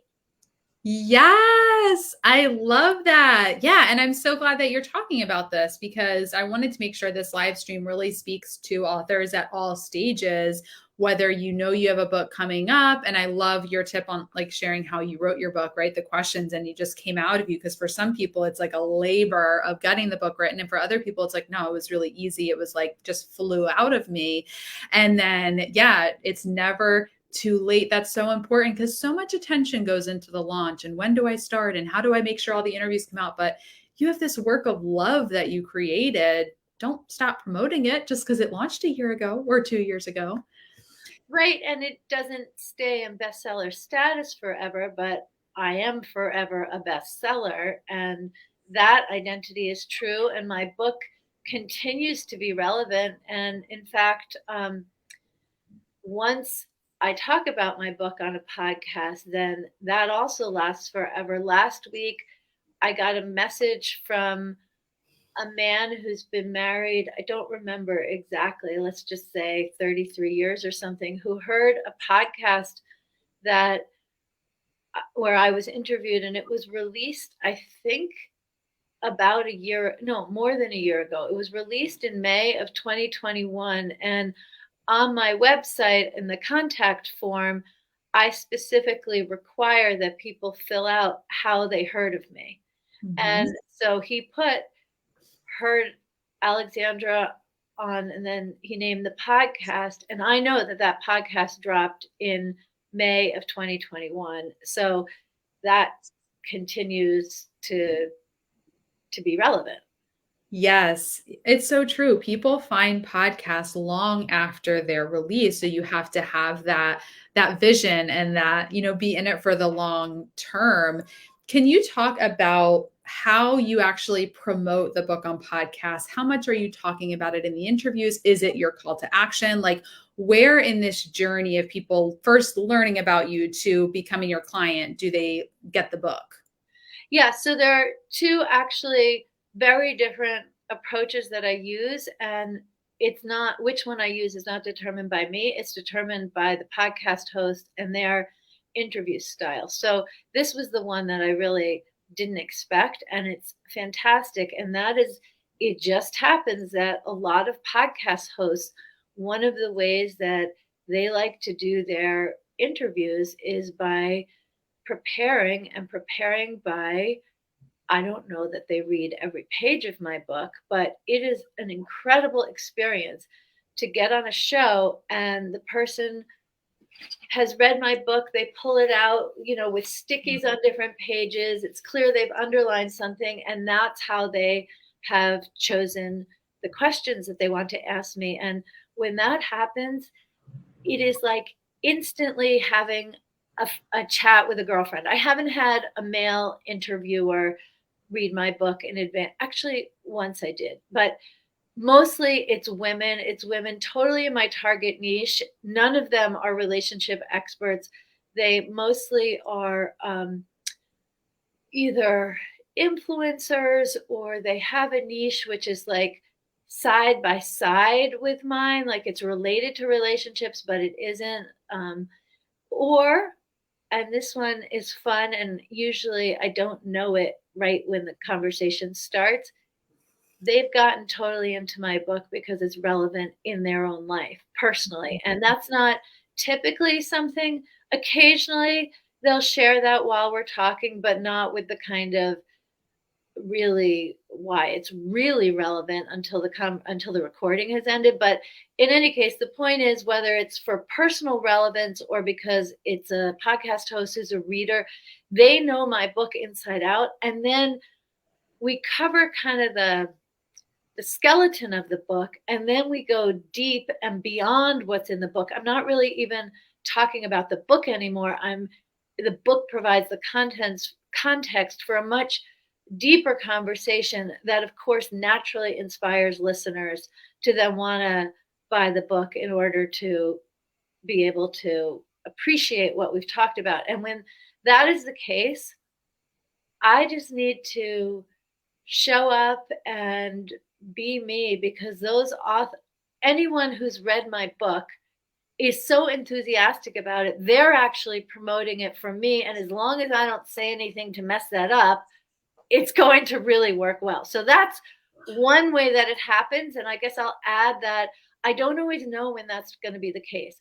I've been interviewed on some shows where the podcast host, it's part of their initial communications with me to request that I mail them a book, which I, of course, then do. And then there are other times where I'm just sending my bio, my social media tags, and my picture, which would be typical for a podcast host to want to gather those things. And then the conversation starts and they say, I loved your book. And I know, oh, we're in one of those calls. I love that. I was going to ask you, are you sending every host the book? Is it by request? Like, how are these hosts that are reading it? Like, how are they getting it? Do you want to add anything else just behind the scenes of like, how are these hosts getting the book? Well, those who request I mail it to them, that's very clear, and they give me their address. The others, I assume that haven't actually asked this question, so I'm going to take it from you, and like it's a good thing to know. But what I infer, that I don't know specifically is factual, is that part of like looking me up, they see I've written a book. My book is not like this long thing. It is extremely readable. It's less than 90 pages. And if this is a topic that interests them, and it's going to be, or they wouldn't be having me on their show, it's really sort of a no-brainer for them to get the book and read it. Yes. And then I'm just excited. Yeah. And I love that you're talking about connection too. And I think it can't be overstated enough, the importance when you have a book and you're promoting it, to still stay focused on that connection with the host, that connection with the audience, because yeah, when you're just focused on how can you sell more books, like you're not going to pay attention to how you can build a relationship with that host who could do so much for you after the interview too. Yes, exactly. And that is really related to what I'm calling my second approach. Yeah. Which is that just in general, I'm really clear that there are things that I know, things that I see in my clients and how I facilitate their transformation, paradigms that are real for me. One of them, for example, is that having a fantastic relationship is a learnable skill. And it's not that people are broken or doomed by their prior experiences. It's really due to a lack of education. And one of my missions in life is to provide that education. So it can be a little weird at first because it's just me and my microphone. I don't even always see the host if there's no video. Often there is, but plenty of times there isn't. And so it can very much be sort of indulgent to have the mindset that I'm talking into a black hole. Like I'm just talking and maybe I'm being heard, maybe I'm not, even though I'm receiving some responses from the host. That is completely not how I approach podcasts. Even though I can't picture the actual people, I'm not picturing what their car smells like as they're driving to work listening. I don't take it that far. I am thinking of talking to all of these people who are invisible to me. And this may be the only time that they expand their sense of what is possible in general, in universal terms, and what is specifically possible for them in particular in terms of their long-lasting relationships and marriage. So I'm not going, I mean, in the context of this conversation, we could say that I go on podcasts to sell my books, but it is completely not how I think about it. That's like the purse I wear. The actual clothing, my actual person, I am grateful for the opportunity to share my approach, because when people hear it, the main response is that they have hope, whether they're in a really tough situation, they have hope it can be better, whether things are as good as anybody else they know, they have hope and understanding that it can go further. That is my main focus. And one of the means of supporting that, like one of the ways of adding salt to a meal so the whole thing tastes more delicious, is having my book. But I don't go into those conversations thinking, oh, I'm promoting my book. So any response before I say more about how I do that? Well, most importantly, someone asked, who is the guest now? So let's do a quick intro again, just for folks who joined in live. We have Dr. Alexandra Stockwell, and tell us about the book, just for folks who joined live. Okay, well, actually, I'll do it the way that I do it on podcasts. Perfect. Because this is like when I thought about what I wanted to convey to anyone who might be using podcasting to market books, this is the thing I really wanted to say, which is that on my one sheet, in other words, the information that the podcast host has about me, I say very clearly that compromise will not help you in your relationship. And then that always gets, I don't remember exactly how I say it. I'm not quoting my one sheet. It's a little more cleverly stated. But podcast hosts see my one sheet. They read my bio where I talk about how compromise doesn't work. And they're always like, they lean in. They want to hear more about that, because throughout the whole Western world, if not the entire world, the most common relationship advice that is given is that you have to learn to compromise. If you want a great marriage, compromise is the name of the game. And that is just wrong. So while that functions as a hook, it's also my truth. So we then end up having a conversation about compromise, and I talk about how compromise is where you withhold your desires, your challenges, your thoughts and feelings, like what's happening in your inner world. You withhold it so that your partner is comfortable. And that really leads to, in the best situation, a bland, pleasant companionship. And instead, I advocate for uncompromising intimacy, where uncompromising doesn't mean you always get your own way. It means that you bring the full truth of who you are, your desires, your thoughts, your feelings, what you're really experiencing. You find the way to actually bring that to the relationship and invite your partner to do the same. And then the two of you can collaborate on how you're going to navigate that. So this is because my one sheet says that compromise doesn't work. That is then of interest to the host. Almost always the first question out of the gate is, you don't believe in compromise. Tell us about that.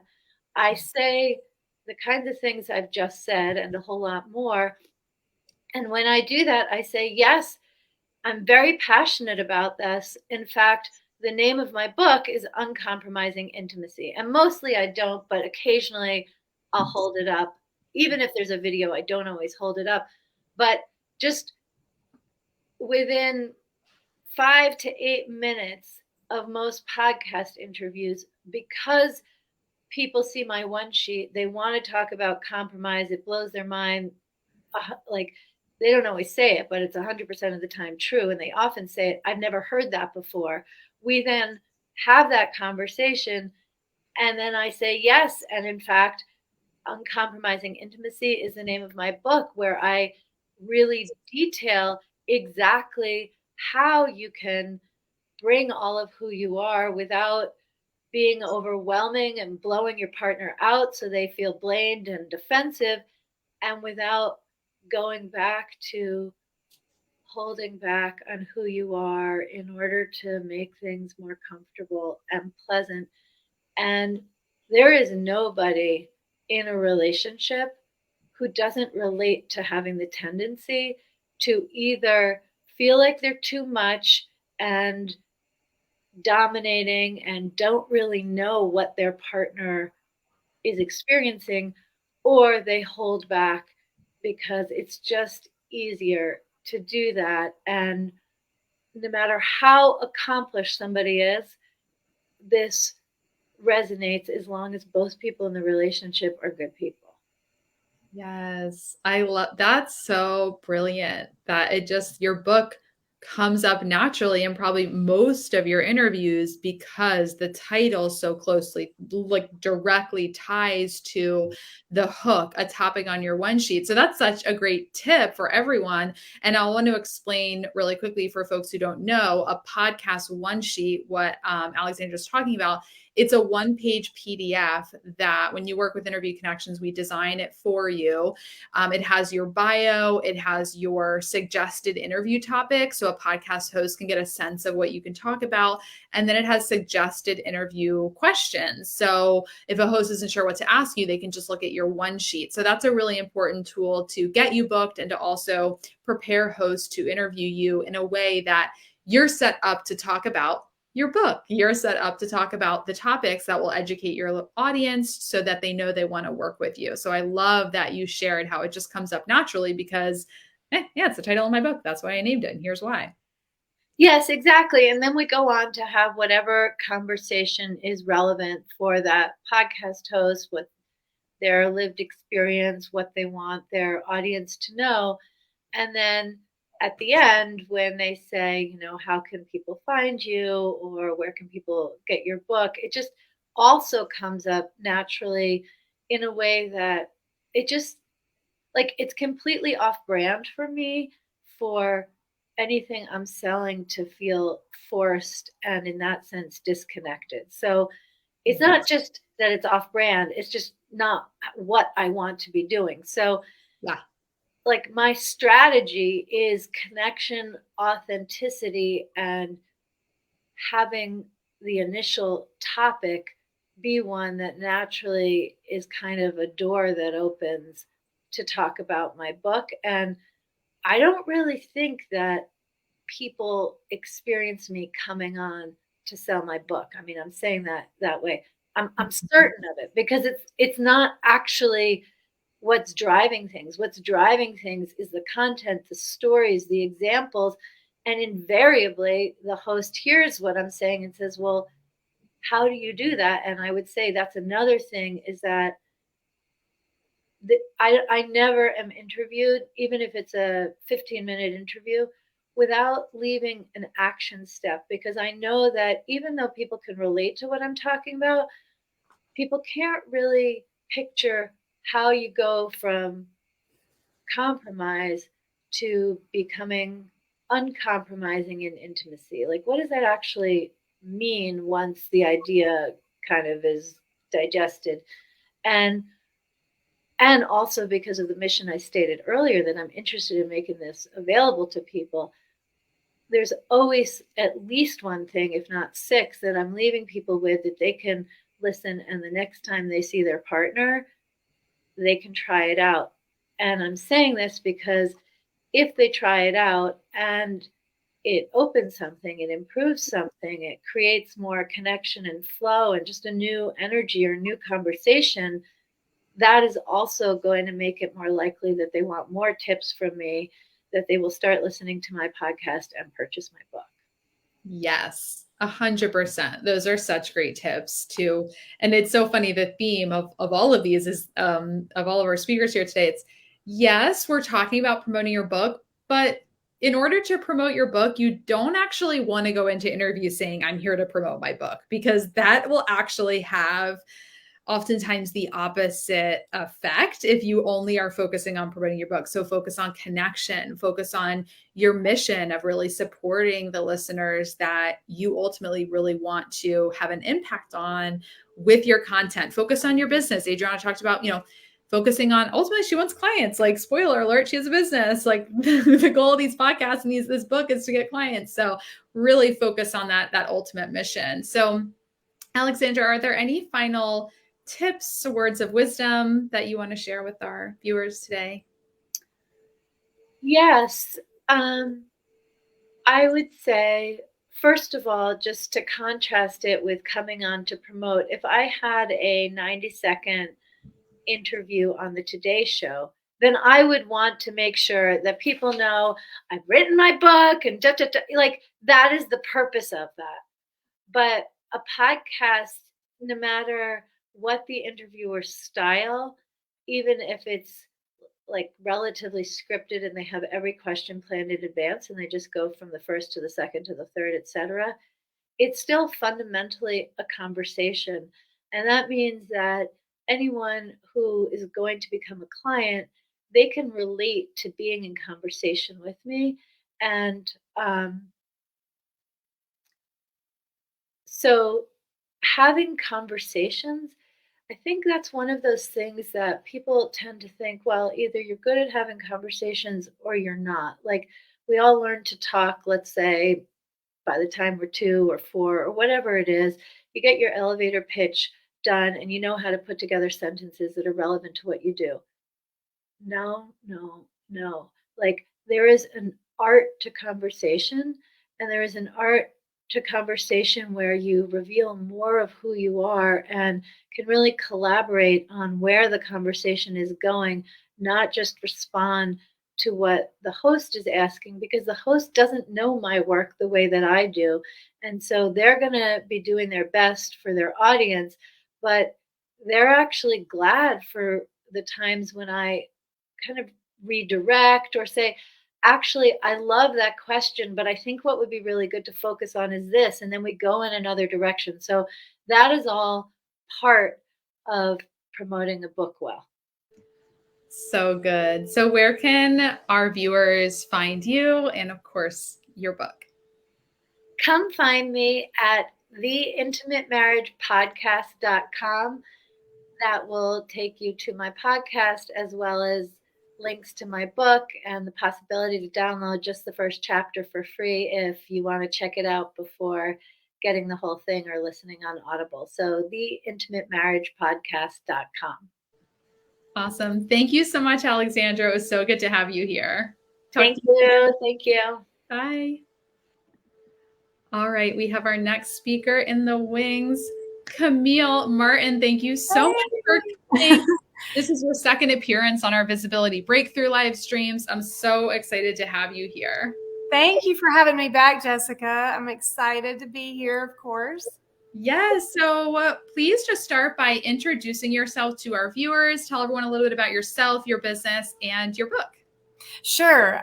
My name's Camille Martin. I'm a registered dietitian, and I run a business teaching women how to lose weight without dieting by changing their habits and their thoughts, and most importantly, by setting a big goal that has nothing to do with losing weight. So that just generates enthusiasm and excitement that sort of spills over into every aspect of your life, including your health. And I wrote a book 2 years ago, right at the start of COVID, that kept me busy while all the craziness was getting started. But yeah, so the book is about everything that I teach people about. And it was really just a labor of love, like anyone else's book is. And yeah, so, and I've been speaking about it I've been with you guys since December of 2020, I think.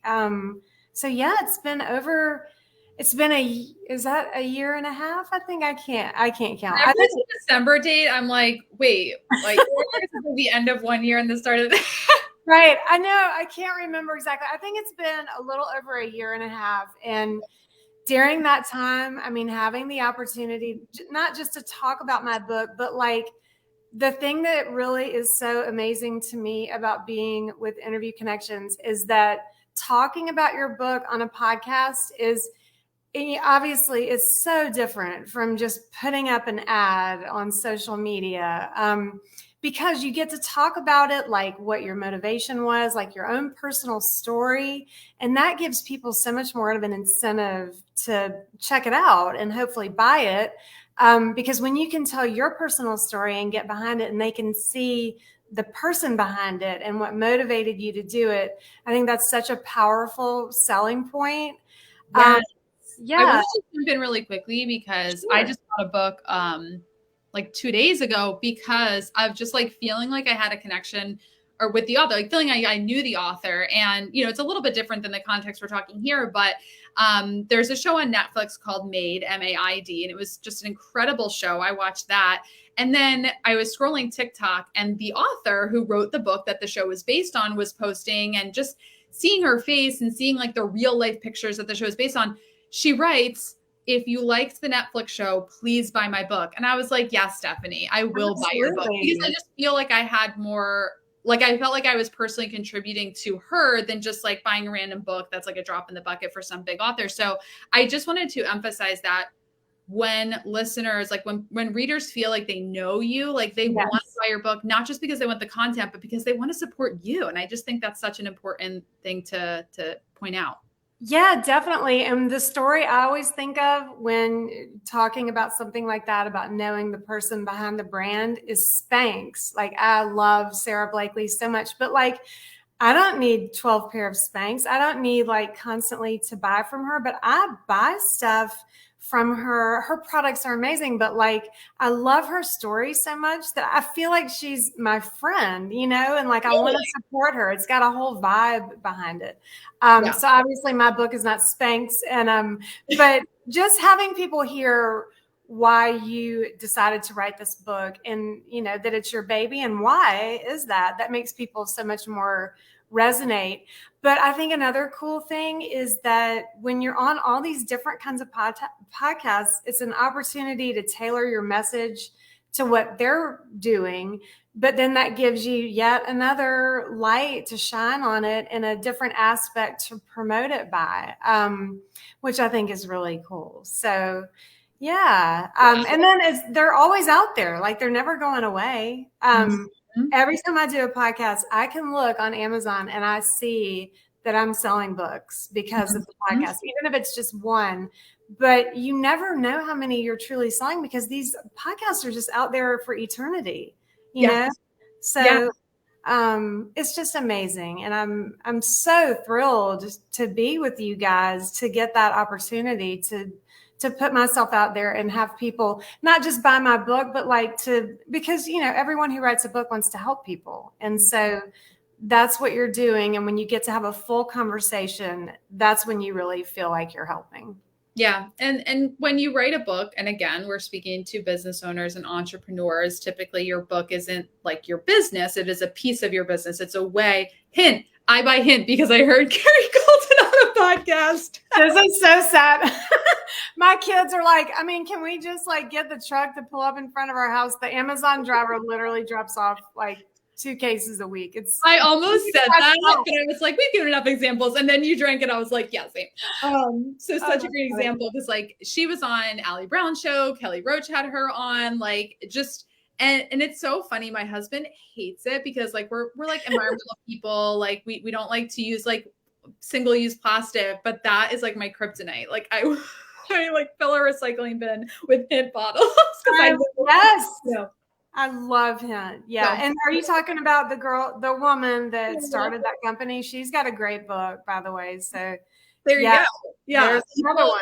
That's the thing. And it's, we're talking all today about promoting your book on podcasts, but the way you do that, the way you sell your book effectively with podcasts is because you're sharing your story. When you're sharing your story, people in the audience feel like they know you, they feel like they have a connection with you, and they're more likely to buy your product, buy your book, invest in your services because they've got that connection. So, Camille, you wanted to talk a little bit too about, growing professionally by speaking on podcasts. Can you just talk about that? Yeah, I would love to talk about that because I don't know if anyone is in the same boat that I am, but I was really scared to do my first podcast. I literally had a poster board taped to my wall with everything that I was going to say. And what if they ask me all these questions and I can't answer them? And what if I feel, I don't know what I'm doing? But the neat thing about podcasting is that the podcast hosts want you to succeed as much as you do. They want to have a good guest. So I wanted to tell people, if you're on the fence and you don't know if it's something you want to sign up for because you're afraid to try something new, please don't be, because it is over the last year and a half. I think I've been on almost 70 podcasts now. And now it's I look so forward to them because you're sitting down and it's like having a glass of wine with a friend. It's just so much fun. So just from that aspect, to go from where I was of being so nervous and afraid to do it, and to be where I am now, it is just, you cannot put a price on that. So thank you, honestly, for that, because that's, I didn't realize that was going to be a piece that was going to affect my business so much and to improve it. And then all the people that you connect with, that are the hosts, that if you have a really great experience, you just keep in touch with those people. And then you end up they want guests, they're looking for them. And if they have a hole in their schedule, they call you or email you. And, it's just been amazing. So I did want to say that. I'm so glad that you brought that up because, sometimes I forget I've been doing this for a long time. So I don't necessarily get nervous anymore, but I know going into a new experience, meeting people for the first time. Heck, I just dropped my son off at camp this morning and he was terrified because he didn't know anyone. And we're just we're just children in grown-up bodies. Like, we have those same nerves when we go into a new situation, especially when you're on a podcast that they've been doing this for a long time. They're like, all right, just check your sound and all that. It can be scary, right? So if you have a speaking experience, maybe you're sitting there going, no, it's fine. That's fine. But if you're sitting there going, oh, I relate to that, that's something that we at Interview Connections are very present to. We're very mindful of. And so you have that client coach. We featured Gabby and Britt on here earlier. We are there to support you. We're not going to be like, oh, you're nervous. We're like, no, I get it. Like, we're here. No. Yeah. And I think Gabby and Britt were my two, my liaison there with you guys, but everyone's amazing. It's fun. And it's like, y'all are so supportive and kind, and just what you said, no one's like judging you and criticizing you. And it's just fun. The whole thing has been fun. So it's worth every penny to me. Yeah. Thank you so much. So talking a little bit about really claiming your authority and promoting your book, so you started writing your book at the beginning of COVID, and now you've been on a ton of podcasts. Did you have like a launch plan where you wanted to be on a ton of podcasts in a condensed time? Or were you more like, I'm going to go on a couple shows like ongoing? Well, honestly, I had no plan for anything. It had been a lifelong dream of mine to write this book, and I procrastinated on it for almost 10 years, which is crazy. But once I finally sat down and wrote it, just to write it was a huge accomplishment. I self-published on Amazon, but I did want to get it out there, and podcasting had never occurred to me, honestly. I was just going to do it on social media, and I started that way, and I found that I was not getting a lot of traction. And so a good friend of mine, Tracy, it's not Tracy Long anymore. I need to remember her. Was that Tracy DeForge? Yes, Tracy DeForge. Okay, so I knew her from growing up, and she said, you have got to get on Interview Connections. Oh, I know. I forgot to say this. I was trying to book myself on podcasts. Oh my God. I sent out, probably 25 emails to local podcasters. I heard crickets. I got one person, and he was super nice, but it wasn't even really my niche. And so Tracy said, you need to check out Interview Connections, because they will pair you with people who are in your industry, and they're amazing. And so that's when I looked into you guys, and then everything has been totally different since then. Like, I'm selling books. Every time I get on, I look on Amazon and I can see how it matches up from the release of the podcast. So I didn't have a plan. But now that I'm doing this, I've got a lot more, I'm a lot more focused on what I'm doing. And now that I've done so many podcasts, I have a little, routine that I do. I have a little thing, I get prepared, obviously, for the podcast, but also the sound bites that I am getting used to saying. That's really very useful, because when you do other, media appearances, that's priceless. But so things are much more specific now, and I'm much more focused. But yes, a lot of that has to do with being with Interview Connections. Thank you so much. And I think I'm glad, not that like I'm glad you didn't have a plan, but I'm glad for the context of this conversation that is the scenario, because I know, because we talk to so many authors that are thinking about going on podcasts to promote their book. And let's say you have a business to run and you can't go on 50 podcasts in a month to promote your book. It's not all or nothing. You can go on 2 to 3 shows a month for over a year and sell your book and promote your book and have great success with your book. So don't feel like, oh, if I can't do 50 shows in a month, how am I going to do that?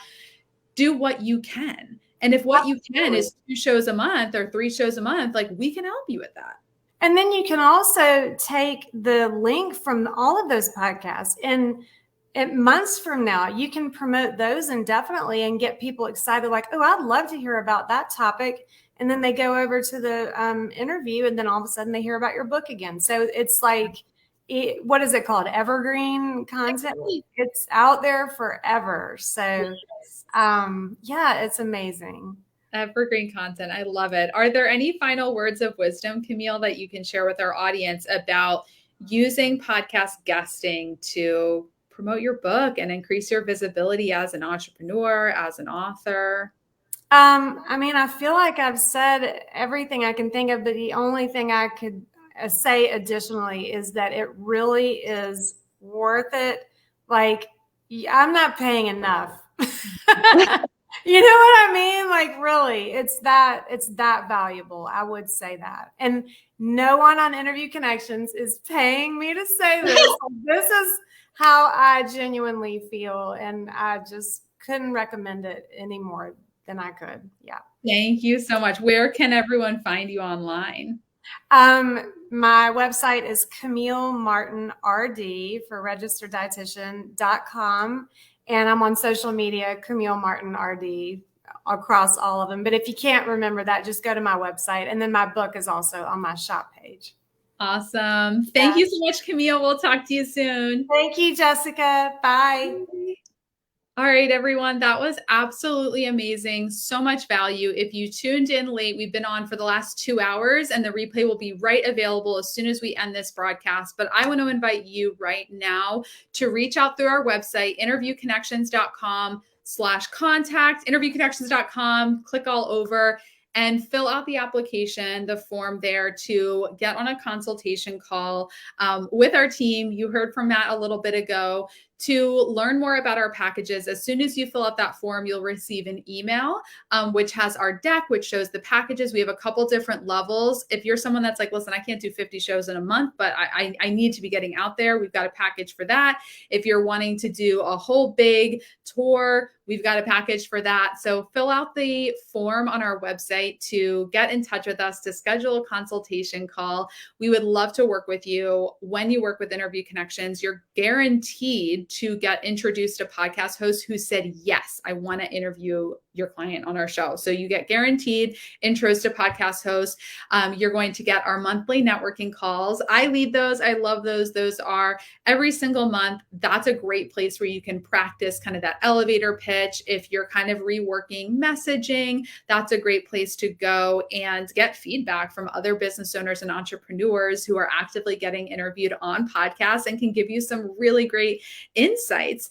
We also have our membership site, which has all the recordings of our networking calls and really high value resources and trainings for Interview Connections clients, for podcast guests that are out there going on shows consistently.